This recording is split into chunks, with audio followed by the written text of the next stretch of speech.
चैरिया बरियारपुर बेगूसराय अति पिछड़ा वर्ग के अधिकारों, उनके राजनीतिक सशक्तिकरण और सामाजिक उत्थान को लेकर चैरिया बरियारपुर में एक भव्य सम्मेलन आयोजित किया गया। इस महत्वपूर्ण आयोजन में मुख्य अतिथि के रूप में वीआईपी विकासशील इंसान पार्टी के राष्ट्रीय अध्यक्ष एवं पूर्व मंत्री मुकेश साहनी ने शिरकत की है। उनके साथ विशेष अतिथि इंदु गुप्ता तथा हसनपुर विधानसभा से प्रत्याशी सुरेंद्र गुप्ता भी शामिल रहे। सम्मेलन का उद्देश्य अति पिछड़ों के हक और अधिकारों की लड़ाई को मजबूत करना और इस सम्मेलन का मुख्य उद्देश्य अति पिछड़ा वर्ग के अधिकारों, उनके राजनीतिक भागीदारी, शिक्षा, रोजगार और सामाजिक सशक्तिकरण को बढ़ावा देना था। वक्ताओं ने इस बात पर जोर दिया कि अति पिछड़ा वर्ग आज भी बुनियादी सुविधाओं से वंचित है और इसके लिए सरकारों को ठोस कदम उठाने होंगे। इस मुख्य अतिथि मुकेश साहनी ने अपने संबोधन में कहा, अति पिछड़ा वर्ग को केवल वोट बैंक की तरह इस्तेमाल किया गया है। हमें राजनीतिक में अपनी भागीदारी बढ़ानी होगी ताकि हमारी आवाज सत्ता के गलियारों तक पहुंचे। जब तक हम खुद अपनी लड़ाई नहीं लड़ेंगे तब तक हमें हमारा हक भी नहीं मिलेगा। उन्होंने कहा कि उनकी पार्टी वीआईपी हमेशा अति पिछड़ा वर्ग के अधिकारों के लिए संघर्ष करती रही है और आगे भी करती रहेगी। विशेष अतिथि इंदु गुप्ता ने सरकार से ठोस नीतियों की मांग की है। विशेष अतिथि इंदु गुप्ता ने भी अति पिछड़ा वर्ग के उत्थान के लिए सरकार से ठोस नीतियां बनाने की अपील की है। उन्होंने शिक्षा और रोजगार के अधिक अवसर सुनिश्चित करने पर विशेष जोर दिया है। उन्होंने कहा कि जब तक समाज शिक्षित और आत्मनिर्भर नहीं बनेगा तब तक उसे उसका हक भी नहीं मिलेगा। यानी स्थानीय जनता की भागीदारी, हजारों लोग शामिल हुए। इस सम्मेलन में हजारों की संख्या में स्थानीय लोग और अति पिछड़ा समाज के प्रतिनिधि शामिल हुए। सभी ने अपने अधिकारों के लिए लड़ने और समाज में जागरूकता फैलाने की शपथ ली है। सनपुर विधानसभा से प्रत्याशी सुरेंद्र गुप्ता ने जनता को संबोधित करते हुए कहा, अगर जनता हमें मौका देती है तो हम अति पिछड़ा वर्ग की आवाज को विधानसभा में बुलंद करेंगे और उनके अधिकारों के लिए संघर्ष करेंगे। हमें राजनीतिक भी अपने अधिकारों की भागीदारी बढ़ानी होगी ताकि हमारी समस्याओं का हल निकाला जा सके। महत्वपूर्ण मुद्दों पर गहन चर्चा और आगे की रणनीति तैयार कर इस सम्मेलन में आरक्षण, शिक्षा, स्वास्थ्य, रोजगार और राष्ट्रपति में प्रतिनिधित्व जैसे अहम मुद्दों पर गहन चर्चा हुई। वक्ताओं ने समाज को संगठित होकर अपने अधिकारों की लड़ाई को और मजबूत बनाने की अपील की। इस दौरान कई प्रस्ताव पारित किए गए जिसमें शामिल है शिक्षा में सुधार, अति पिछड़ा वर्ग के छात्रों के लिए विशेष छात्रवृत्ति और सरकारी नौकरियों में अवसर बढ़ाने की मांग, यानी रोजगार के अवसर, छोटे व्यवसायों और स्वरोजगार के लिए विशेष योजनाएं लागू करने की अपील, राजनीतिक भागीदारी, पंचायत से लेकर विधानसभा तक अति पिछड़ा वर्ग के लोगों की भागीदारी सुनिश्चित करने पर जोर दिया।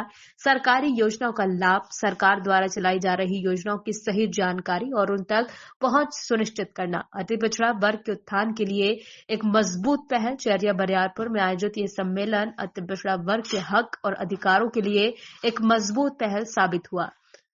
वक्ताओं और अतिथियों ने समाज को एकजुट होकर संघर्ष करने का संदेश दिया। सम्मेलन के अंत में सभी ने अति पिछड़ा वर्ग के उत्थान और सशक्तिकरण के लिए संगठित होकर प्रयास जारी रखने की प्रतिबद्धता जताई और ये संकल्प लिया कि वो अपने अधिकारों की लड़ाई को अंजाम तक पहुंचाने में कोई कौर हो रही है कि आज यहाँ पे सिटीजन पार्टी के राष्ट्रीय अध्यक्ष बहन किरण कुमारी जी जो पार्टी को सदस्य ग्रहण कर रहे हैं और सचित जी भी पार्टी को सदस्य ग्रहण कर रहे हैं और बहुत सारे इनके साथी नेता यहाँ उपस्थित हो रहे हैं और अति पिछड़ा को आवाज को बुलंद करने के लिए निश्चित तौर पे आज किरण जी और सचित जी अगर पार्टी में आते हैं तो निश्चित तौर पे ये जो पार्टी है अति पिछड़ा का वो निश्चित तौर पे बहुत आगे तेजी से आगे बढ़ेगी।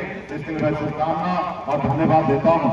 और यहाँ पे इसके साथ जो है वाला साहू जी, नेपाल साहू जी, राजू नारायण भारती जी, जितेंद्र कुमार साहू जी, राहुल कुमार जी, सुरेंद्र जी, महेंद्र जी, अर्जुन जी, राजकुमार जी,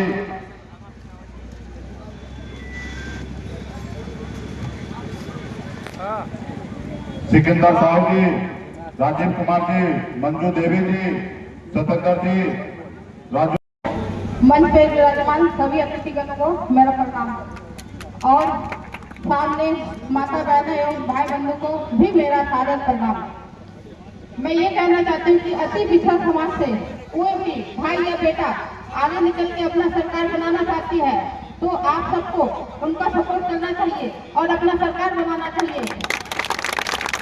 उसका सबसे बड़ा उदाहरण हमारे मंच में बैठे हुए हैं मुकेश भाई जी।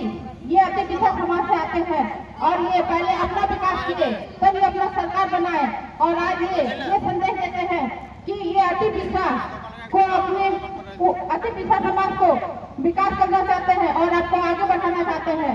तो मेरा यह मानना है कि एक एक कड़ी जोड़कर ही एक चेन बनती है। आप एक चेन बनाइए और अति पिछड़ा समाज को आगे बढ़ाने का प्रयास करिए और कोई भी अति पिछड़ा भाई या बेटा कोई भी हो उनको बढ़ाने का सपोर्ट करिए ताकि वो आपका आवाज बनकर सरकार से आपकी हक आपको दिला सके और आपको आगे खींचने का प्रयास कर सके।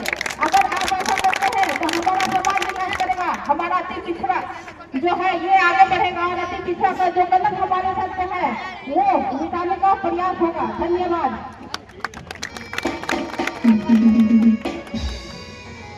बहुत बहुत शुक्रिया।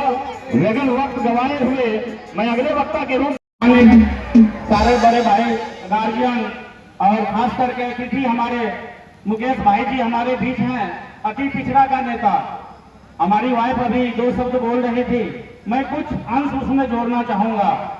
देखिए, अति पिछड़ा का विकास जभी आएगा जब हम लोग अति पिछड़ा का आवाज बढ़ेंगे, जाति बात छोड़ के सिर्फ अति पिछड़ा का बात करेंगे। आज इसमें सारे अति पिछड़ा में तेली, सूरी, मला सारे जाति है, लेकिन यहाँ से जाने के बाद भाई साहब को देखने के बाद हम लोग आगे से यही बोलेंगे कि आज हम अति पिछड़ा का बेटा है। सबसे पहला काम मुकेश भाई ने इस कलम को दूर करने के लिए सबसे पहले अपने आप को खड़ा किया। इस योग जो हमको अति पिछड़ा का बेटा नहीं कहलाना है, मुझे आगे बढ़ना है, लेकिन इसके बाद भी इनको शांति नहीं मिला। जो भाई हम अपना तो विकास कर लिए, लेकिन मेरा विकास किसी रूप में मेरा समाज का विकास रह गया है। तो अब मुझे ये जितने भी धन संपत्ति मिला है इसको त्याग करके अपने समाज के बीच में लगाएंगे और उनके बीच जाके जैसे मैं जाके यहाँ पे आया हूँ उसी तरह उनको जगाएंगे। एक बार मुकेश भाई जी के लिए जोरदार ताली लगाइए। मुकेश भाई